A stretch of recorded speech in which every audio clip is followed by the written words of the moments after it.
प्रिय विद्यार्थियों, हम चर्चा कर रहे थे कॉलेज निदेशालय, जिसको आयुक्तालय भी कहा जाता है। जब सुपर टाइम पे स्केल का प्रशासनिक अधिकारी आता है तब कमिश्नर होता है, आयुक्तालय कहलाता है।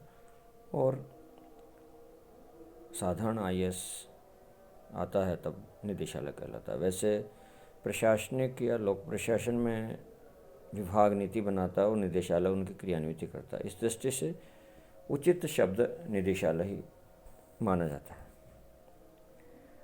निदेशालय में समाज के सहायक निदेशक होते हैं, जो कि उपनिदेशक योजना एवं समन्वय, प्लानिंग एंड कोऑर्डिनेशन के अधीन कार्य कर रहे हैं। इनके अतिरिक्त अन्य सहायक निदेशक यूजीसी, लेखा, अनुदान, युवा गतिविधि एवं विश्वविद्यालय से संबंधित सहायक निदेशक के रूप में काम करते हैं। विभिन्न सहायक निदेशक निदेशालय की प्रशासनिक संरचना को पूरा करते हुए प्रशासनिक कार्यों में सहयोग जॉइंट डायरेक्टर और कमिश्नर या निदेशक को देते हैं, ताकि प्रशासनिक कार्य निर्विघ्न रूप से बाधा रहित संपन्न हो सके।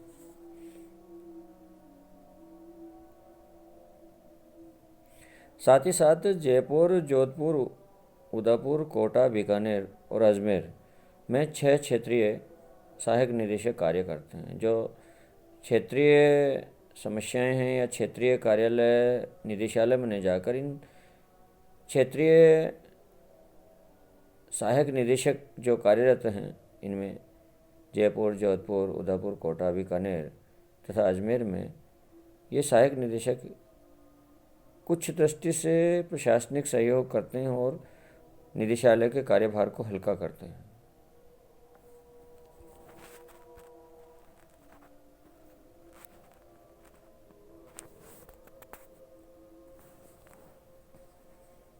इस प्रकार से सभी शैक्षणिक अधिकारी राजस्थान शिक्षा सेवा कॉलेज शाखा के होते हैं, यानी RES।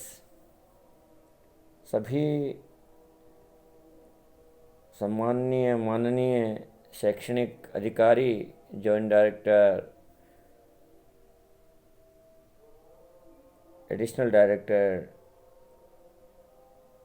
असिस्टेंट डायरेक्टर, जितने भी शैक्षणिक अधिकारी होते हैं वो राजस्थान शिक्षा सेवा RES, Rajasthan education service college शाखा के लोक सेवक होते हैं। जैसा कि निदेशालय को प्रशासनिक दृष्टि से निम्न शाखाओं में विभाजित किया जाता है, जो चार्ट 1 के अनुसार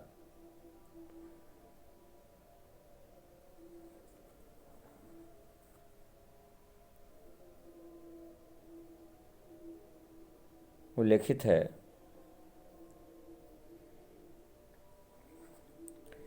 संस्थापना शाखा, जिसमें नियुक्ति, कोई भी किसी तरह का HRD से संबंधित जो फाइल जाती है वह प्रारंभ में संस्थापना शाखा से शुरू होती है और संस्थापना से ही सारे कार्य प्रारंभ किए जाते हैं। लेखा शाखा में अकाउंट्स से संबंधित कार्य किए जाते हैं। बजट शाखा में पूरे, जैसा कि अब फरवरी का अंत चल रहा है तो मार्च से लेके, मतलब मार्च में बजट पेश होता है तो अप्रैल से लेके मार्च तक जो बजट है वह इस बजट शाखा में चर्चा। प्रत्येक कॉलेज से बजट मांगा जाता है, कितना प्रशासनिक व्यय होता है, कितना आपका छात्रवृत्ति में व्यय होता है, कितना आपका शैक्षणिक कर्मचारी कार्मिक हैं, मिनिस्ट्रियल स्टाफ है, सहायक कर्मचारी हैं, उनमें कितना आपका वेतन दिया जाना है, वो सारा का सारा बजट शाखा में चर्चा होती है और बजट मंगवाया जाता है। बजट की मांग रखी जाती है कि इतना बजट प्रत्येक कॉलेज को दिया जाए, तो ये सारी बजट शाखा के रूप में ये बजट शाखा पास करती है। अनुदान शाखा यूजीसी का जितना पैसा महाविद्यालय और अन्यतर शैक्षणिकतर जो विभाग हैं या शैक्षणोत्तर जो डेवलपमेंट का पैसा आता है यूजीसी से, वो अनुदान शाखा में से ही संचालित होता है। और अनुदान शाखा ही देखती है कि किस तरह से उसका पैसा अनुदान व्यय हुआ है या धन व्यय हुआ है, तो उस प्रकार से अनुदान शाखा देखती है। अकादमिक शाखा जो भी ये अभी कंटेंट चल रहा है सारा, जितना भी एकेडमिशियन क्षेत्र में जो कार्य होता है, या कहते हैं कि पढ़ने लिखने का जो भी कार्य होता है, वो अकादमिक शाखा से प्रारंभ होता है। अभी जो ई कंटेक्ट जो मांगा जाता है वो अकादमिक शाखा से ही प्रारंभ किया जाता है। छात्रवृत्ति शाखा, जैसा कि आजकल इतनी छात्रवृत्तियाँ हो गई हैं, SC ST OBC, minority, prime minister, CM, Devnarayan इत्यादि जितनी भी छात्रवृत्तियाँ हैं वो सारी छात्रवृत्ति शाखा के रूप में काम करती है। ये जो प्रशासनिक दृष्टि से निदेशालय में विभिन्न विभाग हैं।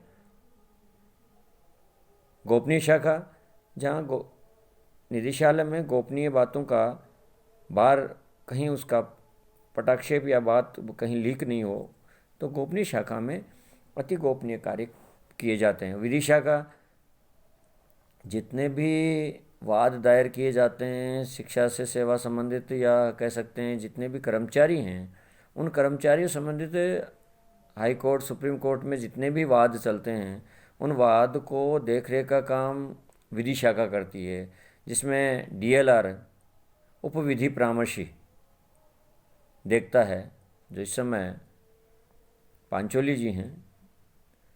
तो और इनके नीचे OIC अलग अलग जगह जाने वाले ऑफिस इन चार्ज विधि शाखा के, जो न्यायालय जाते हैं, जैसा कि पूर्णमल जी जाते थे पहले, अब आजकल नहीं जाते। पूर्णमल जी हैं, और कह सकते हैं कि नाम याद नहीं आ रहा, एक मैडम है सुंदर सी, वो जाती हैं। और युवा खेलकूद और विश्वविद्यालय संबंधित विभाग है।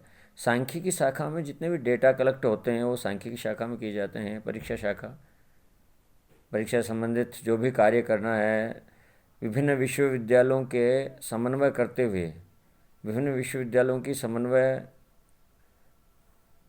को मानते हुए, समन्वय करते हुए, क्योंकि पूरे राजस्थान के जितना कॉलेज एजुकेशन है या कॉलेज निदेशालय है, उनकी परीक्षाएं, चाहे वो MDS हो, चाहे बीकानेर हो, चाहे उदयपुर हो, कोटा हो, चाहे जयपुर हो, राजस्थान यूनिवर्सिटी हो, उनकी जो परीक्षाओं का जो समन्वय है विभिन्न कॉलेजों में, किस प्रकार से परीक्षा संपन्न करवाई जानी है, कैसी व्यवस्था करनी है, कैसा कोऑर्डिनेशन करता है, वो परीक्षा शाखा देखती है। NSS शाखा, जैसा कि NSS शाखा जो इस समय बन्ने सिंह इसका प्रभारी है, वो NSS में राष्ट्रीय सेवा योजना में जितने भी, चाहे वो गणतंत्र दिवस में परेड में शामिल होना हो या अन्य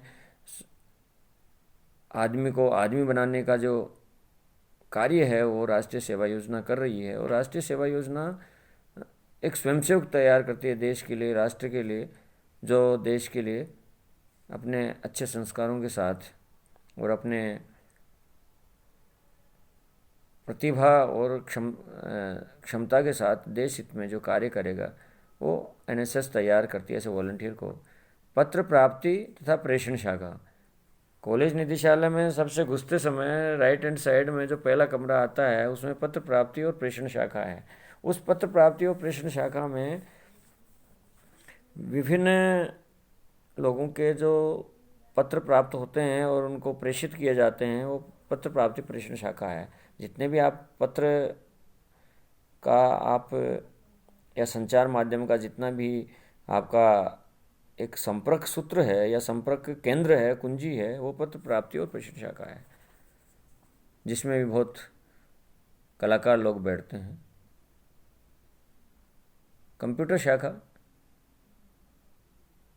कंप्यूटर शाखा एक तरह से जितने भी प्रशासनिक या अन्य क्षेत्र के जितने भी ऑर्डर हैं स्थानांतरण के, वो कंप्यूटर शाखा तैयार करती है, जिसमें कि भी संदीप जी कार्य कर रहे हैं। उन कंप्यूटर शाखा में विभिन्न आदेश निर्देश जो कंप्यूटर से या निकाले जाते हैं वो कंप्यूटर शाखा में विभिन्न व्यक्ति काम करते हैं। पहले जैसे कि पंकज माथुर कोऑर्डिनेशन हुआ करता था, आजकल संदीप वर्मा है। तो इस तरह से संदीप जी कार्य कर रहे हैं। भंडार शाखा विभिन्न कार्यालय में सामान का आवक जावक एवं कहीं नष्ट होता है तो ऐसा भंडार शाखा में रखा जाता है और सारा लेखा जोखा। इसके अतिरिक्त निदेशालय में एक पुस्तकालय भी है जिसमें कॉलेज विधि एवं शिक्षा प्रशासन पर पुस्तकें और पत्रिकाओं का एक संग्रह किया जाता है, जैसे कि प्रत्येक में एक होता है।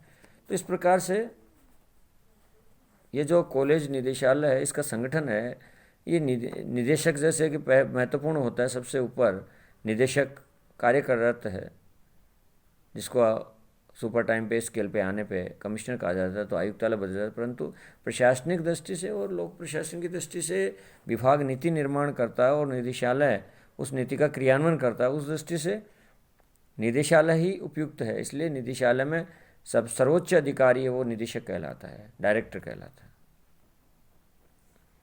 संयुक्त निदेशक कार्मिक एवं प्रशासन, जैसा कि निदेशक के नीचे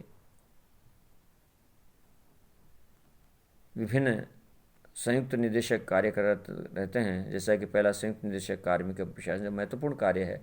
कार्मिक पर्सनल और एडमिनिस्ट्रेशन का जो कार्य करता है वह संयुक्त निदेशक के रूप में काम करते हैं। जैसे कि वर्तमान में केएल श्राद्धना हैं जो बड़ा स्ट्रिक्ट और मेहनती हैं। सुबह 7 बजे सुबह 9:30 बजे आते हैं और रात के 7 बजे 8 बजे तक जाते हैं। संयुक्त निदेशक प्रशासन, जैसा कि केएल श्राद्ध नहीं हैं ये प्रशासन की दृष्टि से। और संयुक्त निदेशक शैक्षणिक, जिसे अकादमी कहा जाता है, जिसके कि वर्तमान में पहले पूर्व में कई रहे हैं। वर्तमान में SN झा है, OP मीणा है और मालीराम नेहरा इस शाखा में एकेडमिक शाखा में कार्य करते हैं। वरिष्ठ लेखाधिकारी होता है एक। संयुक्त निदेशक अनुदान के रूप में काम करता है, यानी संयुक्त निदेशक एक अनुदान के जितने भी UGC का पैसा आता है उसकी देखरेख, उसका संचालन, कोऑर्डिनेशन, लेखा जोखा विभिन्न महाविद्यालयों में आवंटित रूसा के तहत जो संयुक्त, रूसा एक अलग प्रोजेक्ट है, स्टेट प्रोजेक्ट कह सकते हैं या अलग प्रोजेक्ट के रूप में काम करता है, जो डॉक्टर भीमराव अम्बेडकर विधि विश्वविद्यालय है उसके ऊपर कार्यरत है। संयुक्त निदेशक युवा गतिविधि एवं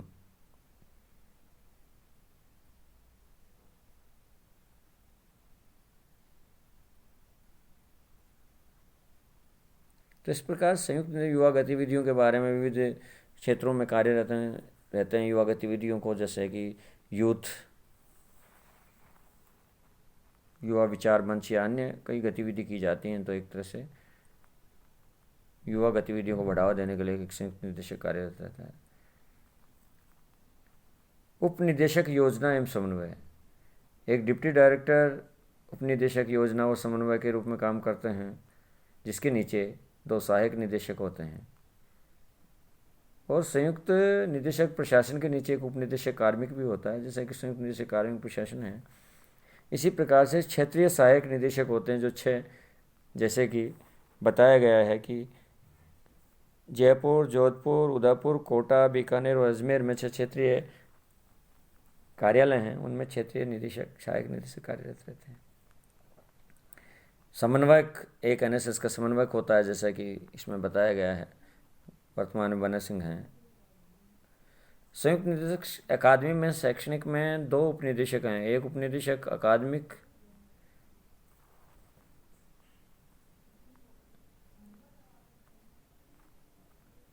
आहरण एवं वितरण, जिसके नीचे सहायक निदेशक UGC लेखा कार्यरत रहते हैं।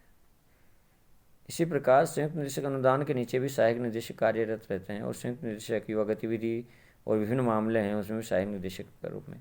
इस प्रकार से ये जो संगठन है प्रशासनिक दृष्टि से निदेशालय है, वह न कि नीतियों का क्रियान्वयन करता है बल्कि उस नीति निर्माण में महत्वपूर्ण योगदान देता है। कारण कि नीति बनाने से पूर्व जो डेटा और जो तथ्य और आंकड़े मांगे जाते हैं, जैसे कि मेरा लड़ने के दौरान काफ़ी अनुभव रहा 1 साल, तो उसमें हम कहीं जाते थे तो मंत्री के पास जाते थे तो उस समय उनसे तथ्यात्मक रिपोर्ट मांगते थे।